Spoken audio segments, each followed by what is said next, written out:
શું થયું રમતા? આટલી ચિંતામાં કેમ છે તું? આ જો ને દુકાનનું નામ લખવાનું છે, ઈ પણ દેશી નામું. આ દેશી નામ એ વળી શું હોય દેશી? આ જો ગટુડી આવી.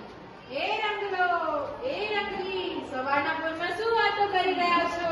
આ જો ને દેશી નામાની વાતો કરી રહ્યા છે, દેશી નામાની. ગટુડી તું તો નિશાળે જશ, તને તો ખબર હશે દેશી નામ એ વળી શું હોય? હા, આપણે વેપાર કરીએ છીએ તેને લખવાની બે પદ્ધતિઓ છે. જેમાં એક છે વિનોદી નામા પદ્ધતિ અને એક છે દેશી નામા પદ્ધતિ. આપણી પ્રાચીન પરંપરા મુજબ આપણે જે હિસાબો લખીએ છીએ તે દેશી નામા પ્રમાણે લખવામાં આવે છે.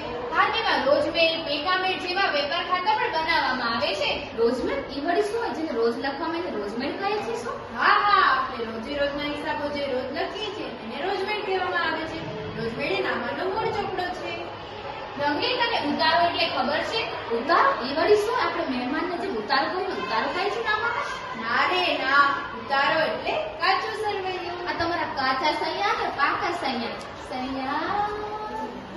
એ રંગલી, તને મિતિ એટલે શું એ ખબર છે? મિતિ એ વળી શું છે પાછું? મિતિ એટલે જેમાં વાર, તારીખ, શીર્ષક વગેરે જેવા દર્શાવ આવે તેને મિતિ કહેવામાં આવે છે. હવે ખબર પડી મારી ડોબી રંગલી? હા મારા સાહેબ, હા. અને આ નામામાં ભંડોળ અને ઘરખર્ચ તો ઉમેરવા જ પડે. જેમાં ભંડોળ એટલે કે મૂડી અને ઘરખર્ચ એટલે કે ઉપાડ.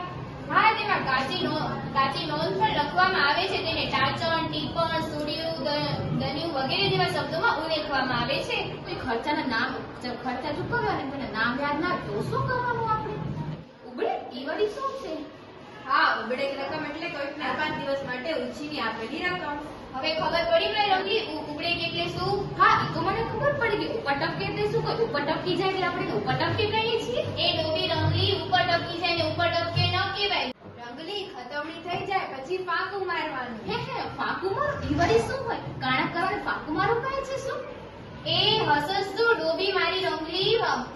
ફાંકું મારવું એટલે કઈ કાણા કરવા નહીં. ખતમણી થઈ જાય પછી શૂન્યની નિશાની કરાય એને ફાંકું મારું કહે છે. ભલે મારા રંગલા, ભલે, પણ જો આપણે કોઈને ખર્ચા ચૂકવ્યા હોય ને આપણે તેનું નામ યાદ ના આવે તો શું કરવું જોઈએ?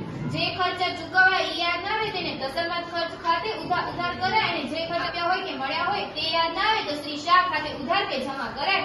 રંગની નામામાં તો એવા શબ્દો છે જે ક્યારે સાંભળ્યા જ નહીં હોય.